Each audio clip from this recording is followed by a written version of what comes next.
ಈಗ ಬಿಜೆಪಿದೇನು ತಪ್ಪಲ್ಲ, ಪ್ರಧಾನಿ ನರೇಂದ್ರ ಮೋದಿ ಅವರು ವಾಸ್ತವ ಪರಿಸ್ಥಿತಿಯನ್ನ ಬಿಚ್ಚಿಡ್ತಿದ್ದಾರೆ, ಅವ್ರ ಕೈಯಲ್ಲೂ ಏನಿಲ್ಲ ಅಂತ. ಇಡೀ ಜಾಗತಿಕ ಮಟ್ಟದಲ್ಲೇ ಸಮಸ್ಯೆಗಳಾಗ್ತಾ ಇದೆ, ಹಲವು ರಾಷ್ಟ್ರಗಳು ಸಮಸ್ಯೆಯನ್ನ ಫೇಸ್ ಮಾಡ್ತಾ ಇದೆ.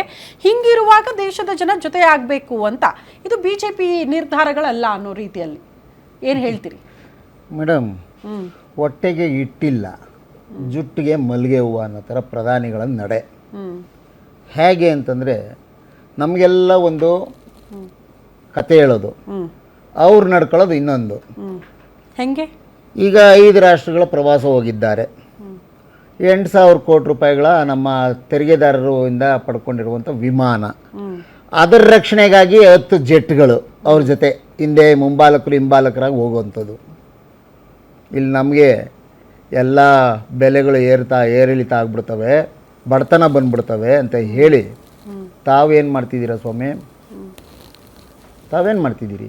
ಆಯಿತು, ಅಡುಗೆ ಎಣ್ಣೆ ಬೆಲೆ ಗಗನಕ್ಕೇರಿದೆ. 80 ರೂಪಾಯಿ ಇದ್ದಿದ್ದು ಇವತ್ತು 200 ರೂಪಾಯಿ ಮುಟ್ಟಿದೆ.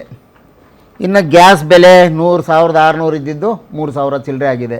415 ರೂಪಾಯಿ ಇದ್ದಿದ್ದು 965 ರೂಪಾಯಿ ಆಗಿದೆ. ಚಿನ್ನ 26,000 ರೂಪಾಯಿ 10 ಗ್ರಾಮಿಗೆ ಸಿಗ್ತಾಯಿತ್ತು, ಇವತ್ತು 1,60,000 80,000 ಮುಟ್ಟುಬಿಟ್ಟಿದೆ. ನಮ್ಮ ಮನೇಲಿರೋ ಹೆಣ್ಮಕ್ಳು ಯಾರಾದರೂ ಒಂದು ಮದುವೆ ಆಗಬೇಕು ಅಂತಂದರೆ ಒಂದು ತಾಳಿ ಬೊಟ್ಟು ಹಾಕ್ಕೊಂಡು ಮದುವೆ ಮಾಡ್ಕೊಳ್ಳೋಣ ಕೊನೆ ಪಕ್ಷ ಅಂತಂದರು, ಅದಕ್ಕೂ ಬರ್ಬರ ಸ್ಥಿತಿಯನ್ನು ತಂದಿಟ್ಟಿದ್ದಾರೆ.